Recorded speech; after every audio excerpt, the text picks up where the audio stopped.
Abusers lie to control, they lie to confuse, but sometimes survivors lie too, to protect themselves.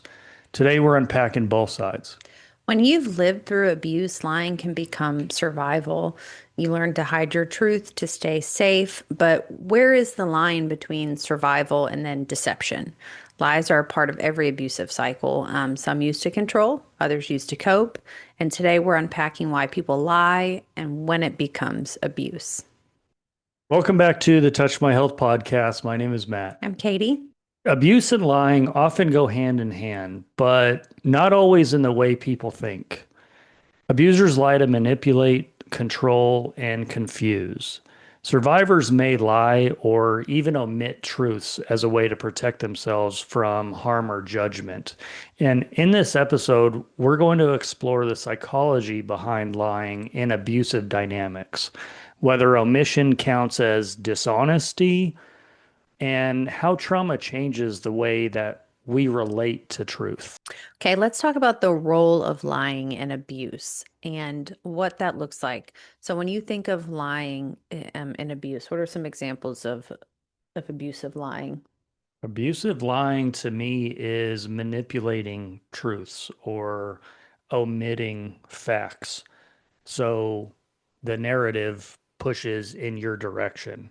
And it can be for control, it can be for uh, kind of telling the story so you don't get in trouble, or maybe even pushing the boundary to where that person doesn't react and you're feeding them what they want to hear. And all of that to me is dishonesty, and omitting the truth to me is just as bad as it is a form of lying. If you're trying to manipulate the story in your favor and not telling the whole truth, it's deception, really, Yeah. Well, I think of like gaslighting too. for It's sure. it's like abusive lying, Yeah. trying to gaslight you or tell you something didn't happen that really did Oh happen. yeah. That Hmm. rewriting the history and things like that, or making false promises, saying they'll do things when they've been abusive, like, I'll change, I'll do better, I'll get help, I'll do this, that, and it's a lie. They're not going to do anything. Right. Yep. So And when you're making those false promises of I'll change, I'll get better, I'll get help. yeah, and then You don't. time goes on, a couple few weeks goes by, and they're good for a little while, and then it all goes back to the way it was, the manipulation and the gaslighting. I think rewriting history is a really good way to, I guess, change that narrative where what happened, the truth, right? Your side of the truth Hmm. is one, my side of the truth is another, Hmm. and then somewhere in the middle is the actual truth. But now as an abuser, I'm trying to rewrite what happened Hmm. and manipulate that story. Well, they always say there's three sides to every story: There is, yeah. his, hers, and the truth. So, So, yeah. yeah, somebody is twisting that though, definitely, and more into their favor. But Hmm. you know, And it could be for, control. It could be, I feel like it's never for a good reason though. Like if you're in an abusive relationship and someone is mhm. lying, they're constantly lying. It's not out of the goodness of their heart. They're No. not like telling you a lie like when the husband and wife, and the wife's pregnant and she asks her husband, "Do I look okay in this? Do I look too big?" And he's like, "No, honey, you look great." Like that's not like uh lying to be not hurtful. This is a totally different Yeah. type of lying. Telling someone they don't look fat in a dress, or fat in that shirt, or, whatever, is not an The same. It's abusive. not the same. It's definitely not the same. Yeah.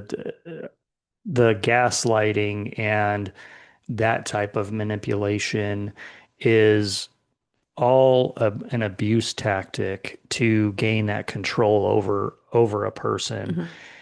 And that really what it boils down to is that person needs control or has to or feels like they have to lie for that control or for themselves to make themselves feel better. Yeah. Well, and that kind of brings up the next point of like, why do abusers lie? And how do those lies serve in the control and manipulation? But like you said, it's because it brings it brings more control to them. They can Mhm. control the narrative. They can do what they want and feel justified in it because they're just going to lie or, you know, try to rewrite something Yep. um, Say and say in a manipulate. say in a situation where somebody is being confronted with infidelity. You feel like Hmm. someone is cheating and you bring them uh, facts and you're like, hey, I saw this. This person I, confirmed this. I heard this. I heard that you were talking to someone, or my friend came to me and told me that they saw you out at a bar with another person. And when you start that gaslighting, you start lying about it rather Yeah. than facing the truth.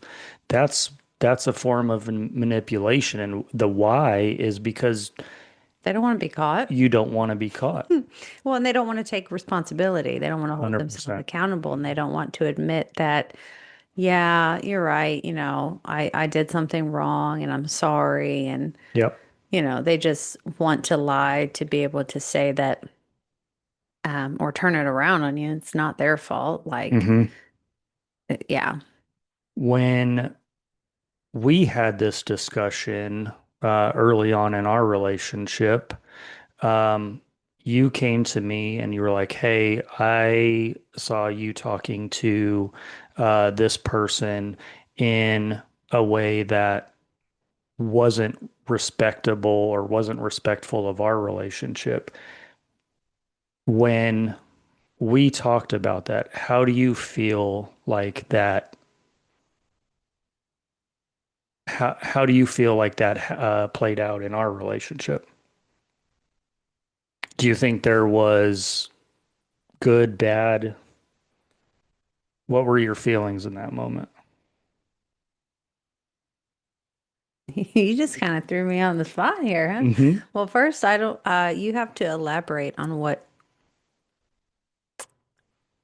I don't know necessarily what instance you're talking about, and I don't want to say that as in like there was more than one, but I guess I think I know.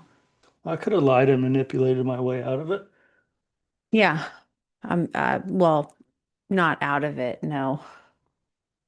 It could have went a whole nother way.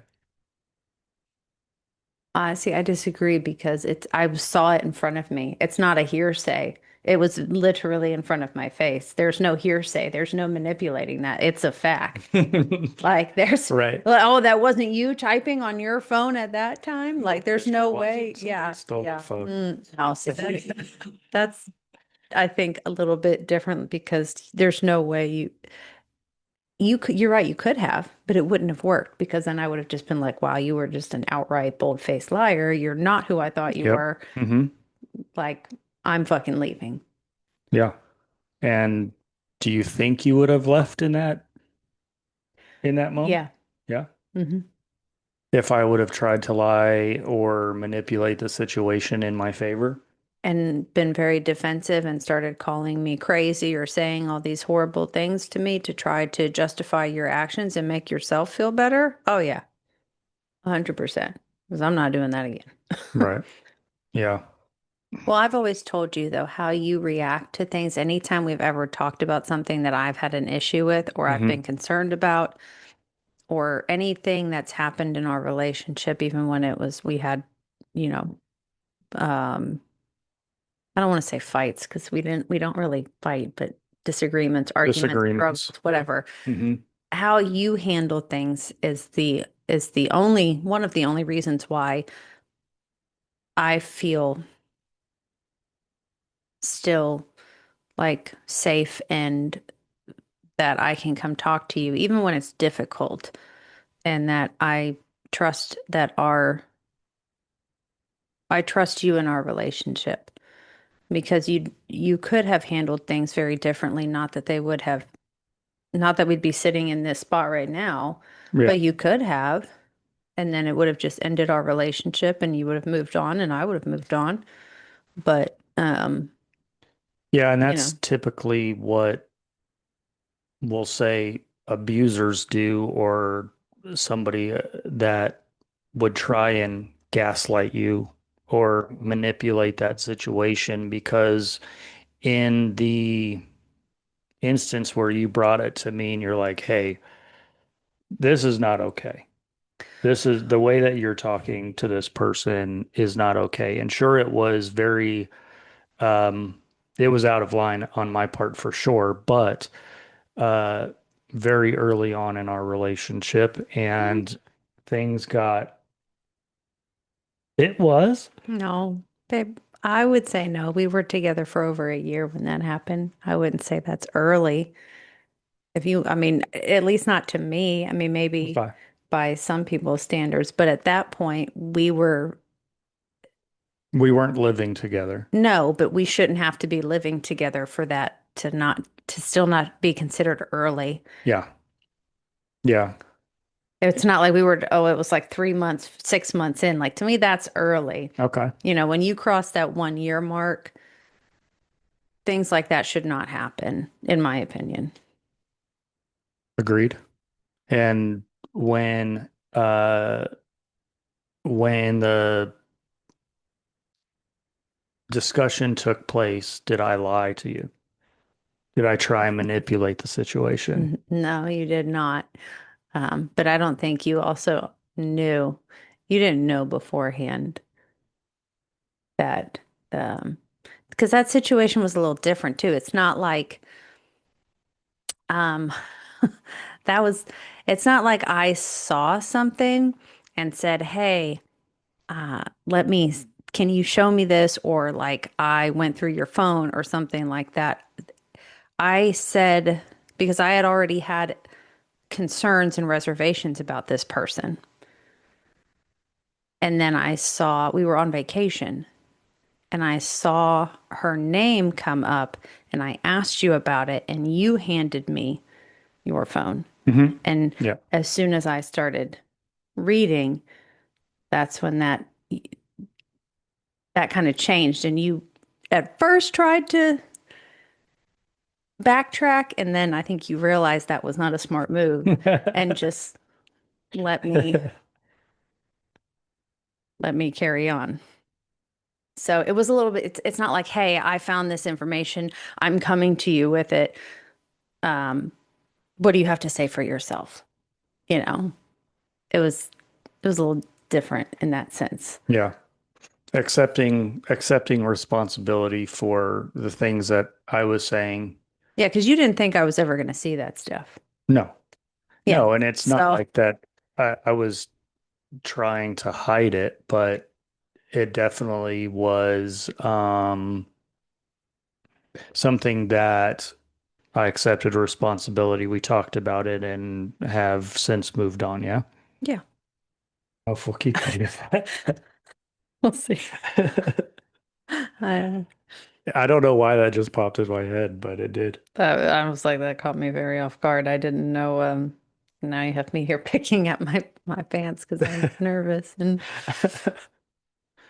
So say I'm an abuser, right? We're in an abusive relationship and I am verbally abusive to you and you're trying to leave me. Why do you think the lying would intensify from my side? Why do you think I would try to lie more or intensify my lies when you're trying to leave? oh, because I'm leaving. I'm leaving you. You are losing the control that you thought you had over me and this relationship and the power. You're no longer that power is slipping from you. And I think it's also that the abuser has a fear of rejection as well. They Mhm. have to be liked, they have to be accepted, they have to be the center of attention. there's more or there's less attention on them now because you're trying to leave. You're basically saying like, I'm done with your game. I'm done with your bullshit. I'm Right. done. I'm not playing So, this game mhm. anymore. Yeah. And they need you to play the game. They're like, come back. Right. Do not And do I not pass go. yeah. Do not collect $200. And I'm gonna tell you everything that you want to hear so you don't leave. And especially if they've done that before and you've stayed, they already know what to say. They already know the lies to say. Oh, They've got them in their back pocket yep. and they're like, okay, this one worked before. I'm going to pull this out. I'm going to pull this out. I'm going to pull this out. And it's so hard because when you're in it, it's hard to see. It's very hard to see, I think, when you're in that situation because you Yeah. want to believe them. You so desperately want to Hmm. believe them. When you're on the outside, it's like, Girl, what are you? Yeah, what what do you not you see? know, Yeah, what are but you thinking? you have to have some compassion in the sense that if the roles reversed, sometimes it's not as easy for people to see that, especially when they've been in that situation and they've been Hmm. so badly manipulated and mentally abused or physically abused, and those highs and lows that just always they're chasing, and they just want to believe that. And that's as soon as you say, "Yeah, I'm leaving," or even hint that you're going to be leaving, they amp that up, kick it Yeah. into high gear. Hmm. And I'm So gonna tell you that I'm going to go get therapy. I'm gonna go to marriage counseling and I'm not going to, I'm gonna quit drinking. yeah, I'm gonna quit doing drugs. that's a really I'm good gonna quit point. hanging out with so and so. Yep. I'm gonna, I had a friend of mine tell me that, like, and I don't even think her significant other really had a drinking problem, but like a bad incident happened when he was drinking. And he like sent her a video about, like, I'm pouring out this out to be a better man for you. And then within like the next 2 weeks, he was out drinking somewhere else or something. I'm like, oh my God, So what's the what's point? the point? Yeah. Yeah, it's just bullshit to, All that is again, it's that game, it's manipulation. And I think as an abusive person, as an abuser, you are facing that fear of somebody leaving you. And it may be part of a fear of abandonment. It may be that oh, sure. I, as an abusive person, have that fear of abandonment, but also a it's a trauma response. I think a lot of abusers, not all, I think a lot of them, they're abusive because they have their own trauma that they have not worked through and learned how to deal with, and their emotional maturity from growing up either in a dysregulated home or whatever's happened to them has made Mhm. them develop certain coping mechanisms and behavioral patterns and trauma responses that are just not good at all. Yeah.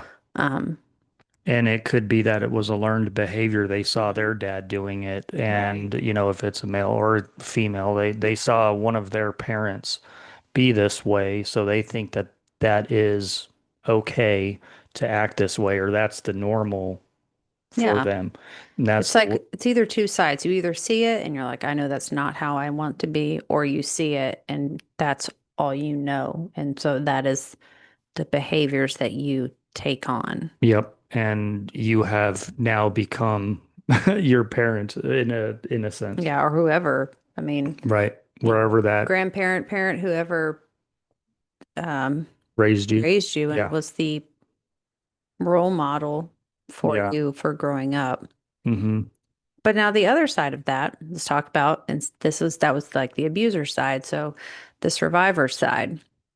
And when you're a survivor of abuse, physical, mental, sexual, whatever, like lying as a trauma response can become a thing because you maybe had to lie or omit, like we said before, to stay safe or something along those lines. But you are a survivor now. You've moved on from that situation. Hmm. Is lying sometimes about safety, um, or avoiding punishment or rejection or emotional harm? Where Yeah, is it at it that point? it could be all of the above. Like that is your learned response. That's your defense mechanism and what you've been used to because however, we'll say you're in a abusive relationship for 10 years, you've been lying so you don't get hit, so you don't get verbally abused, you don't, whatever it is, that is your natural response. That's your automatic reactive response is to fabricate a story or fabricate the truth so you avoid punishment or Hmm. emotional harm. So I think it can be all encompassing as a survivor. That is what you have been used to. Yeah, Does that make sense? yeah. Yes, because before it was a safety measure, um, and now it's, still kind of a safety measure, but Hmm. you're not sure how to really regulate that or, yeah, Yeah. Yeah. The regulation part of it, and living in fear. living in fear, and you have to learn how to um, now put that away.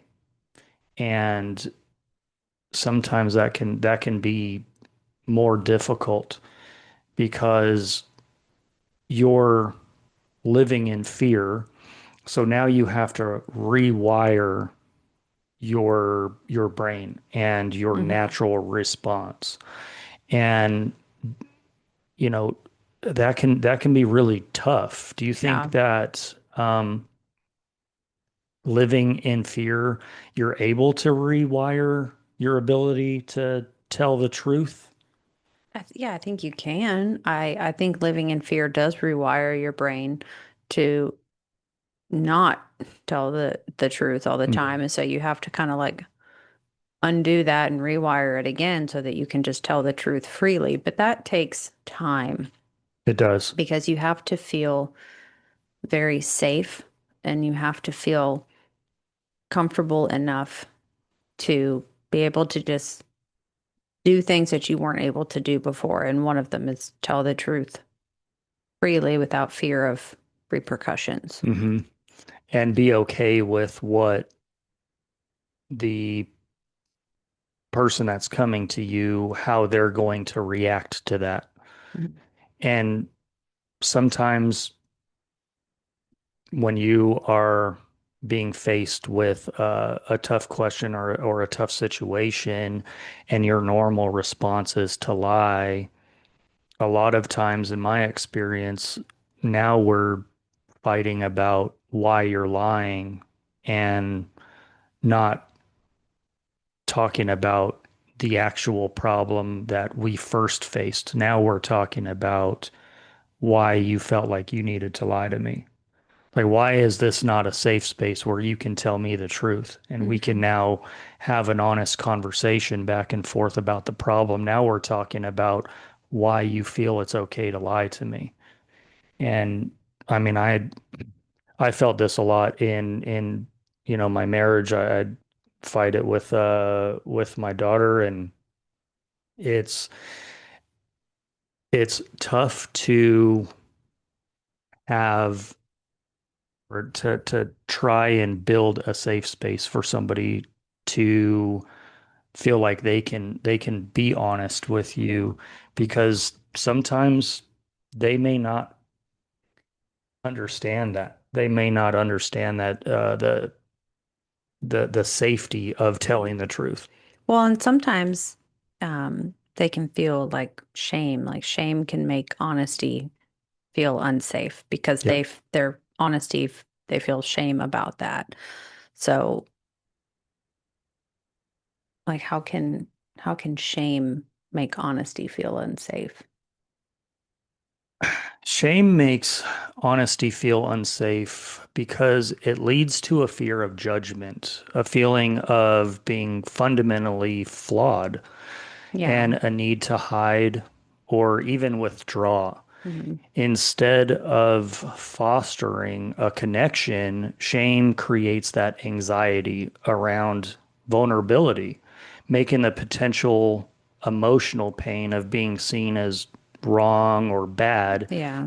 makes it feel worse than the actual act of lying. They justify that because that feels worse than just lying. Yeah, which can result in people using self-protective mechanisms like being secretive, Hmm. being angry, and avoiding, telling the truth. It's an avoidance to cope, which reinforces the idea that being honest is dangerous because it's so abnormal to them. Yeah, and they just feel so much shame from telling the truth. Hmm. Um, but like I think it's too, like you said, like the feeling that they're doing something wrong or bad, even if they're not, because maybe that's how they felt previously, overshadows just lying becomes small. It becomes like a tiny thing, It even though does. it's a really big thing. Hmm. Yeah. And omitting, the truth is just as bad and can be viewed as shameful. So, Well, yeah, let's talk about omitting the like yeah. omission of things because we've all heard that where it's Yep. like, well, you didn't ask me that, so that's not lying because I didn't tell you because you didn't ask. Hmm. We actually just Well, had this conversation with our 17-year-old in the car the other day when she was like, "Well, you didn't ask me what I was doing." So she didn't feel like it was lying. And I'm like, no, omitting the truth, omitting pieces of your story is still lying. And withholding that piece of the truth mm. is, in my opinion, still a form of lying.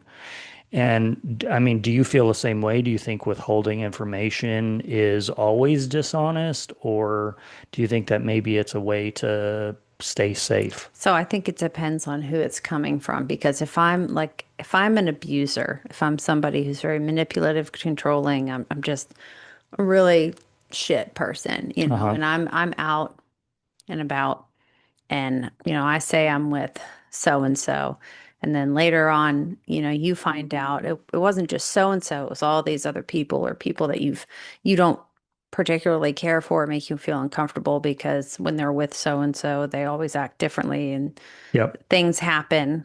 So say They, you're going out with a girlfriend, but then yeah, comes to but find come then to find out now you're with some dudes. yeah, and then they said, well, you didn't ask me that.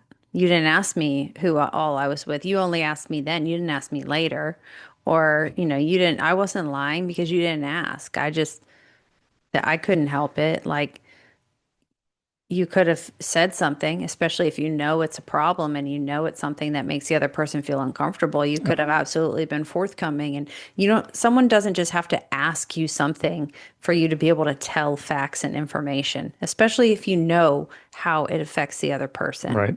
You And know, if you know people that say you're going out with your girlfriends and I Mhm.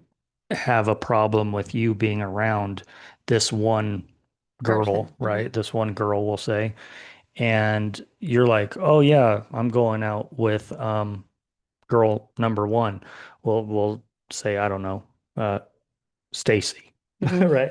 You're going out with her, right? And then it makes me uncomfortable if you're around another girl Mhm. because she's single and she's always flirtatious with It's always some shit everyone. happening, and And you know that that girl's gonna be there ahead of time, but you don't tell me that because you didn't ask, so because you I didn't. submitted. Yeah, Well, because I, even later on, if she just was to show up and you didn't know that, it's not, it was out of your control. yeah, But if then you find out later and you're like, why didn't you tell me? And you're like, well, you didn't ask. I didn't know. I mean, I didn't, to right. me, that's still, or It's like, 100% dishonest. and two, because I say this kind of happened to us, but if you have someone, an ex or someone reach out to you or someone try to contact you Hmm. on any social media or something like that, Yeah. and you don't say anything, and then I see something that comes up and it's troublesome, and I'm like, hey, why do you have this? Why are you talking to this person? You're like, well, you never asked me.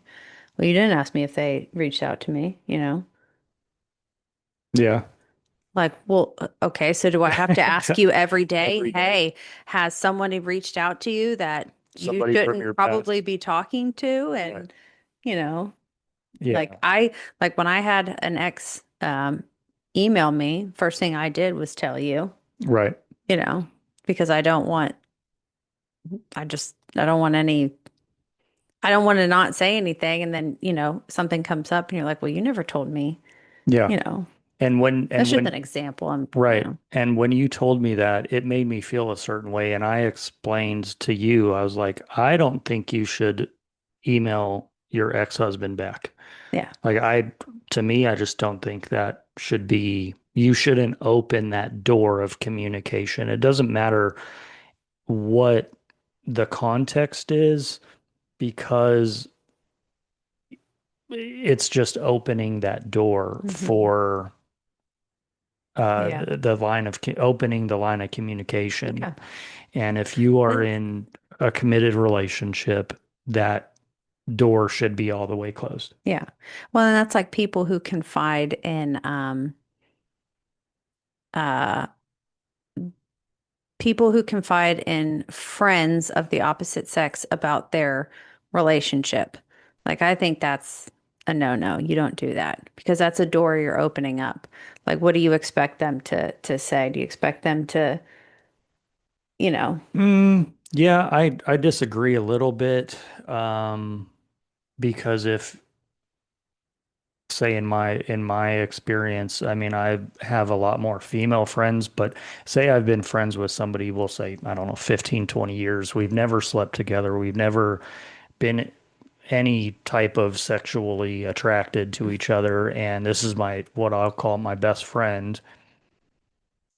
I can confide in that person without being like having you worried about this girl trying to move in on our relationship. Mhm. So I can see where you're coming from if it's an ex or something.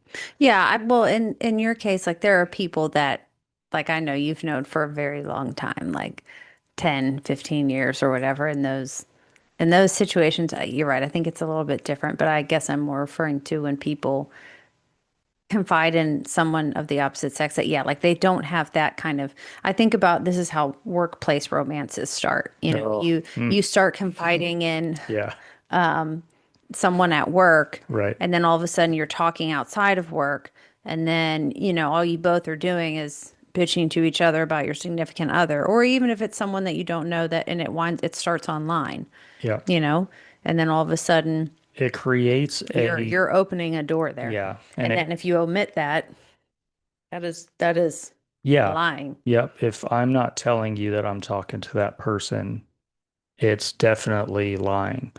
And by having those conversations, it can create that romantic spark between you and that other person. And let me tell you, just don't shit where you eat. I mean, that's the unpolitical way to say don't sleep Yeah, with your coworkers. unfortunately, I don't I know know.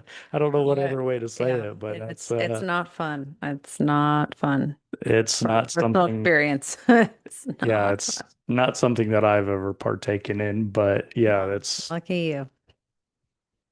what does omission look like in an abusive dynamic versus a healthy one?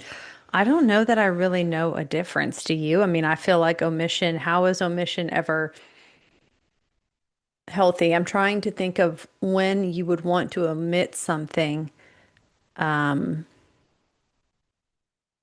and you weren't trying to be Deceptive? deceptive Hmm. or malicious. Like, I can't think of some time unless that I'm trying to plan a surprise for you, or like, I mean, but I feel like that is that can be a easy. I yeah, mean, that's that can duh. be a healthy omitting. I mean, you threw my 40th birthday party and had my parents show up and Hmm. my sister and her family show up That and was hard because I had to omit a lot of things, and yeah, I think there was like one or two times I had to lie about something, and I was like, oh my God, I feel yeah. so bad. And that can be a healthy omission. Hmm. Not you're not deceiving me for Hmm. control or gaslighting me for any type of abusive, but you are more omitting pieces of the truth or facts because you're trying to keep a secret for a surprise party. Yeah. For it But be something that is positive that benefits you and yeah, that's an act of love and yeah, something like that. Yeah, that's the only way I could that's the only thing I can think of. that's the Other only thing than that came to mind yeah. for me also is because most times lying by omission is abusive. And it's usually used to control or, you know, manipulate that situation. I think it's a lot of times used to try to justify your actions so you can say, well, you didn't ask me that, or I didn't Mhm. know that at the time, and even though I knew it later, or it was just a minor detail. It's not a big deal. Like, you still didn't say anything. Right. Yeah. Especially if you know it matters to the other person. Mhm. If you know it would be a big deal and it would be important and it would be something that your significant other would have a hard time with or would feel uncomfortable with, Yeah. it Yeah. And that takes a lot of courage to say, hey, my ex showed up where I was at. I didn't know she was coming or he was coming, and they showed up.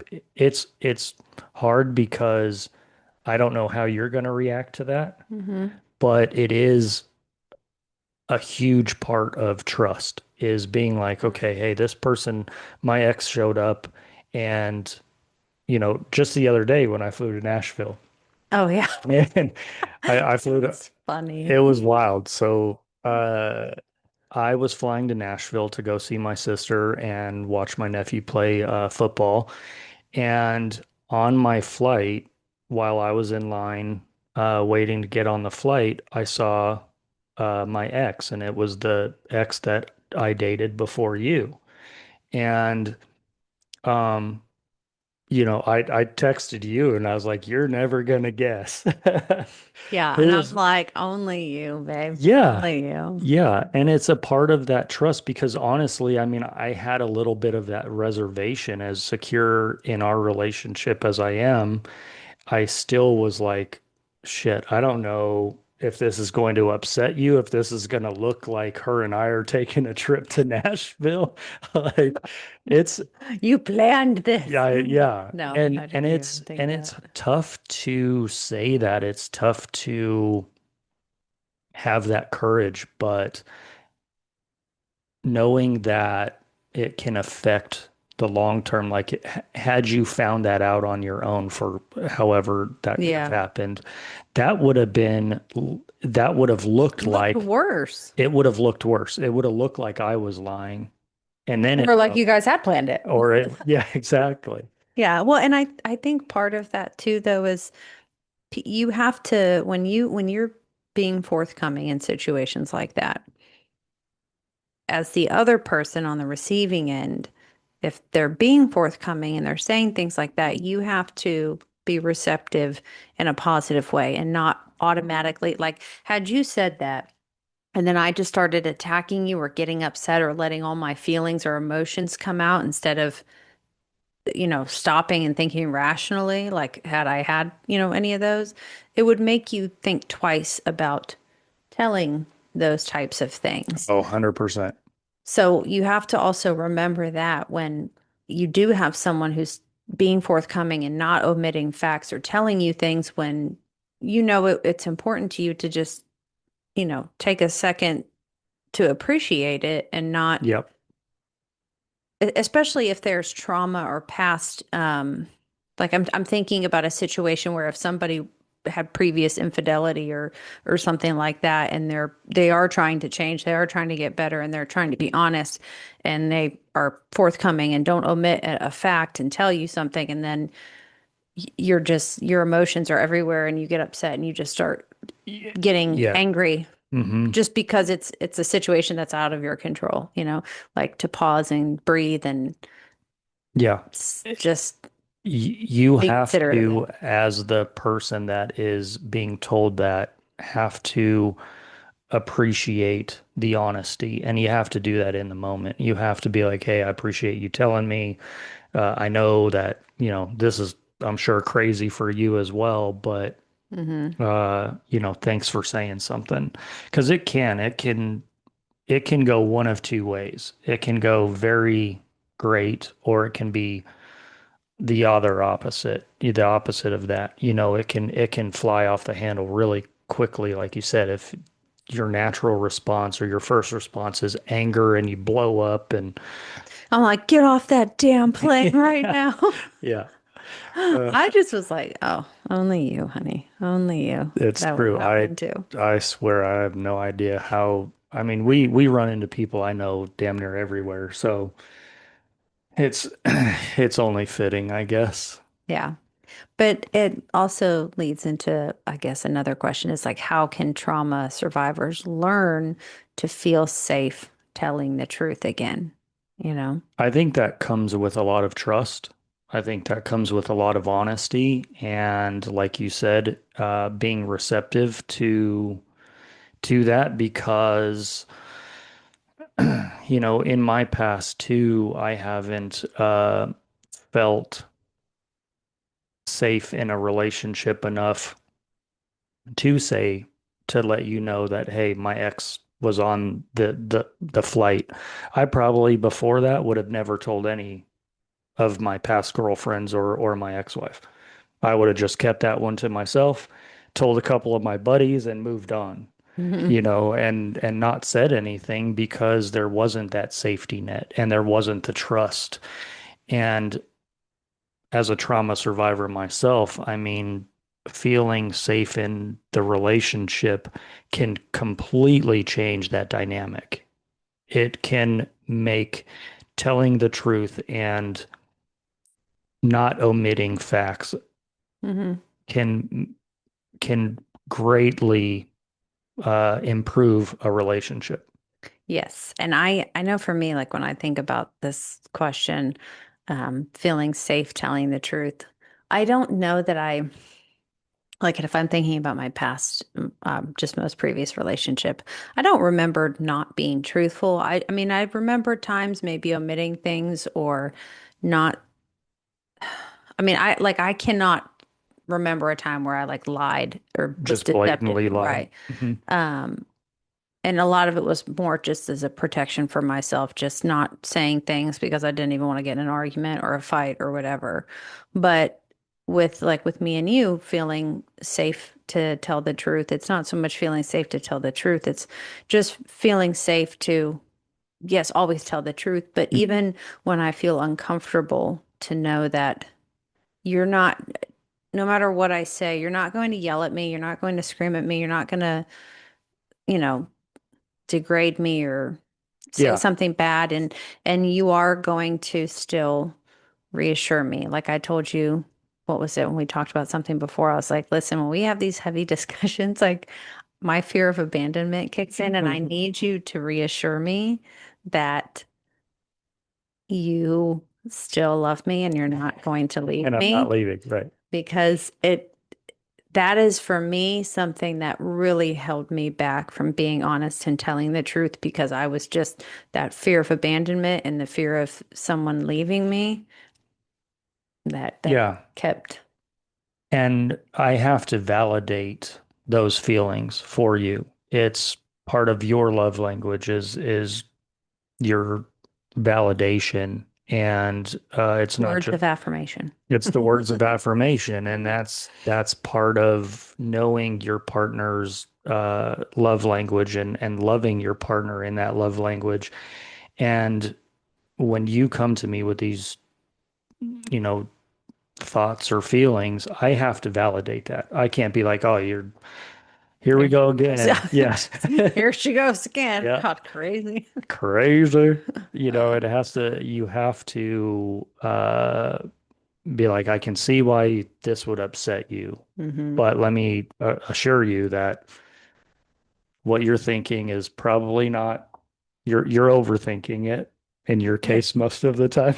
I mean, yeah. But you say it so nicely and gently, not like you're. Right. Crazy. Yeah. God, you always overthink everything. I mean, you are female, so it Hey, comes easy, naturally. easy. Although the other females are not going to like that you said that.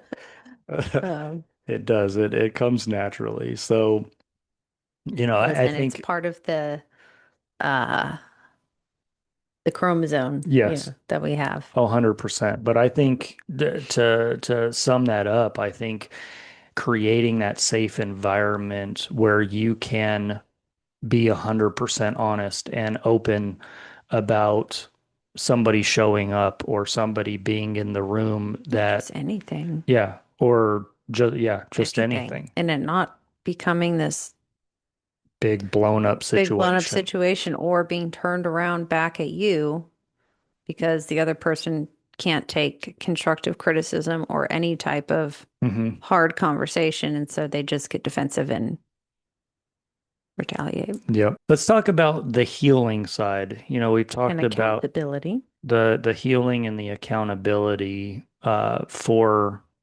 survivors.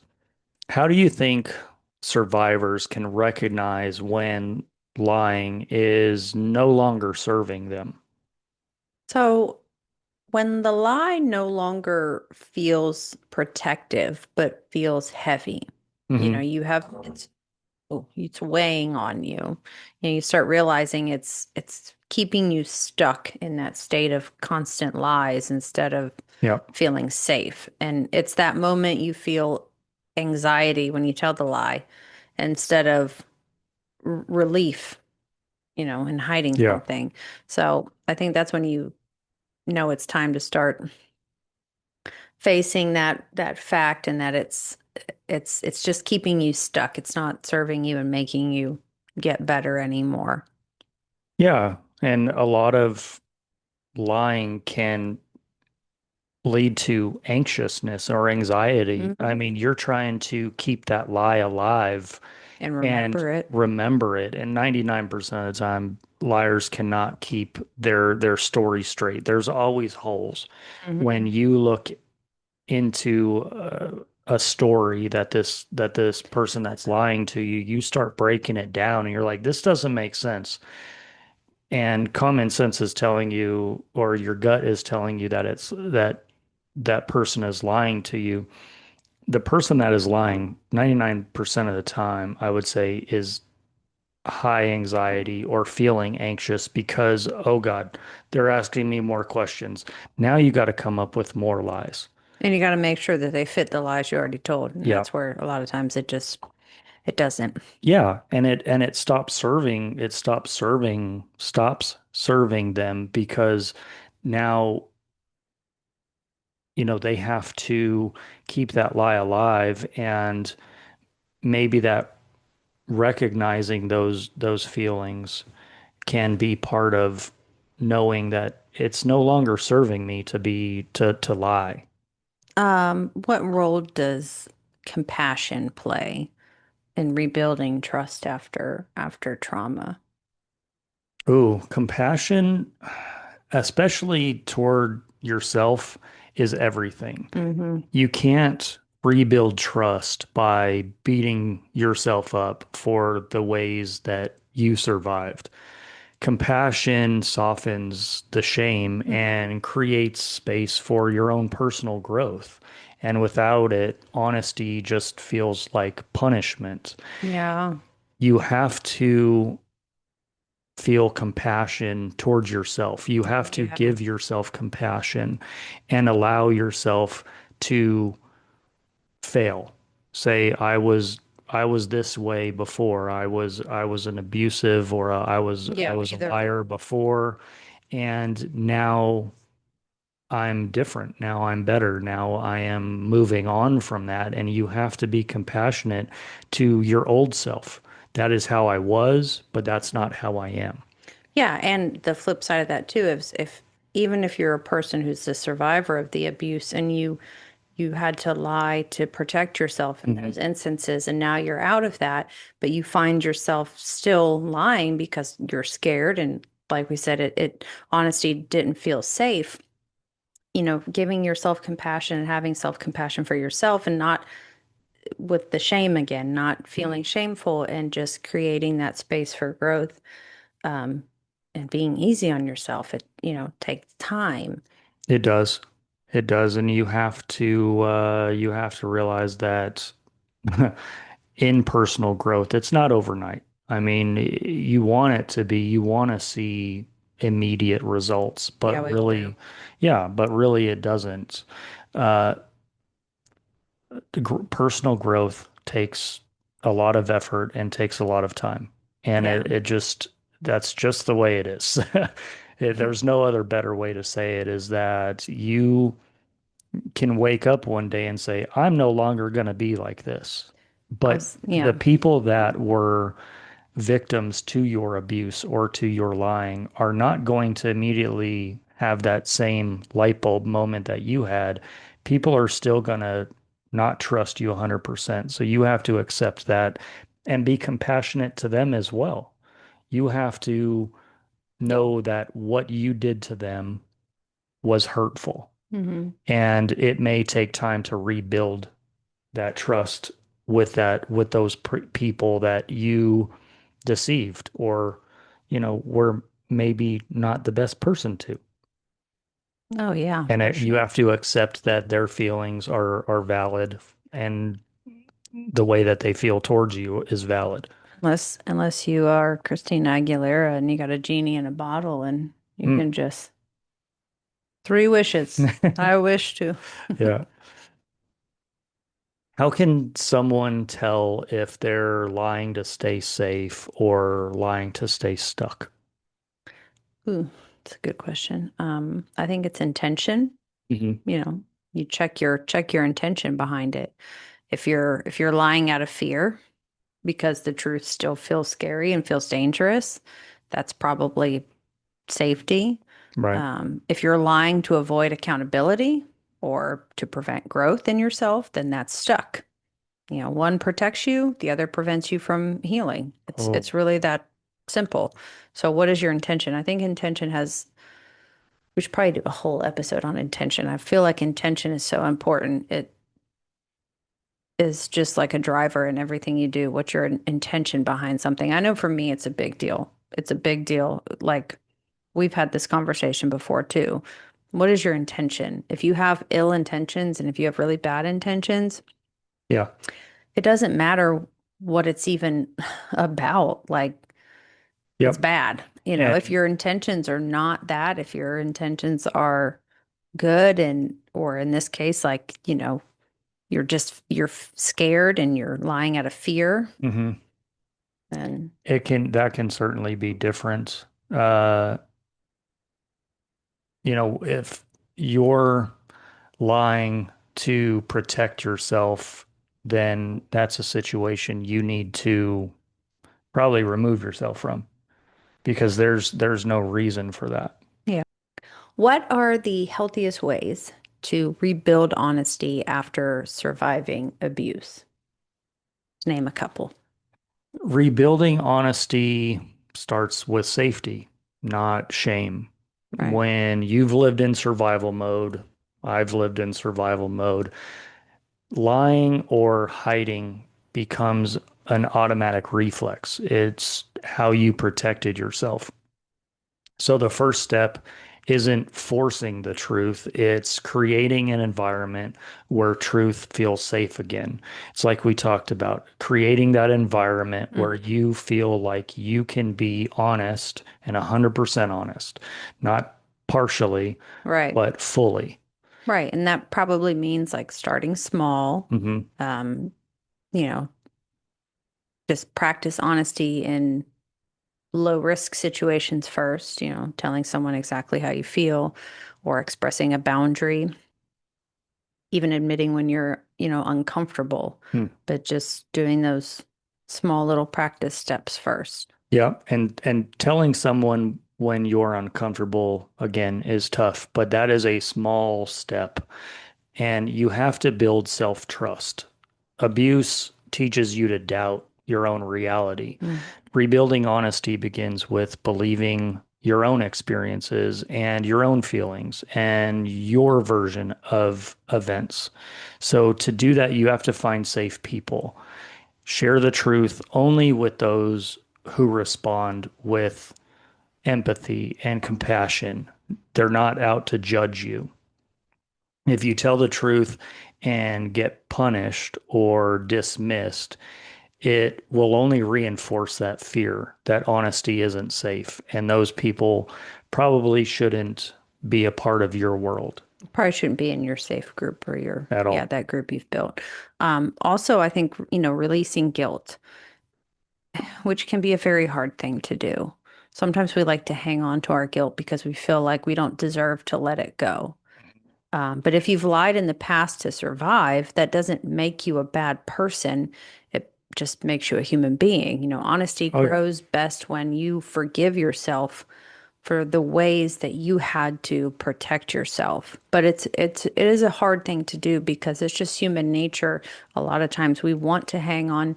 I shouldn't say we want to hang on to our guilt. We feel we cannot let go of our guilt because we don't deserve to let it go. We don't feel deserving of forgiveness or compassion, and Yeah, you definitely do. you are your own biggest critic. Hmm. 99% of the time, yeah, nobody else is as critical on yourself as you are. I would say 100% of the time. Yeah. Nobody, Well, I know me. I'm nobody, nobody is as critical on you as you are.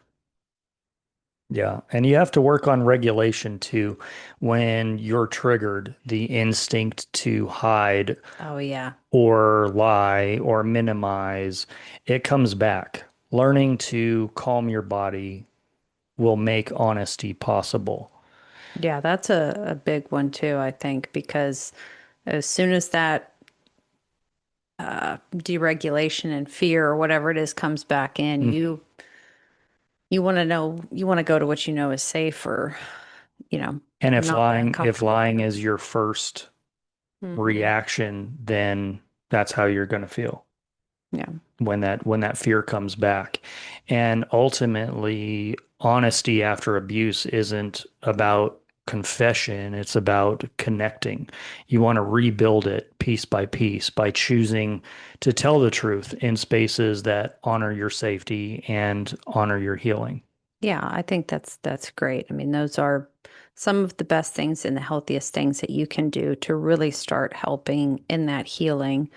Um, and I think it goes both ways, whether you're a survivor of abuse or if you were someone who was abusive and you have done what everyone thinks you wouldn't do and turned a new leaf and have held yourself accountable and become responsible and said, I don't want to be this way anymore, And you've made and made those changes. steps, Hmm. you know. Yeah, so I think those are definitely some great ways to and healthy ways to help overcome that and learn from it. For sure. Yeah. I agree. Well, thanks for joining us today. We really enjoyed it. Thank you guys for watching and listening to this episode. Please like and subscribe to our channel. Give us a thumbs up or a comment. It's a free way to help support the channel. We'll have all of our socials linked in our bio. That's TikTok, Facebook, Instagram. We'll also have our holistic health and wellness brand, Bravenly, naturopathic doctor formulated products also listed in our bio. They're really great, really good for your whole body and mental health. So until the next one, We'll see you again. Okay, yeah. bye. Thank you for joining us today. If you learned something and our stories resonate with you, subscribe to our podcast. That's a zero-cost way to support our channel. You can also follow us on Spotify, Instagram, and TikTok. They're linked in the description of the episode. We'd love for you to put any questions, comments, or suggestions for future episodes in the comment section on YouTube. We'll read them all. Again, thanks for joining us. We really appreciate your interest. And as always, we remind you to be the best version of yourself. See you next time on the Touch My Health podcast.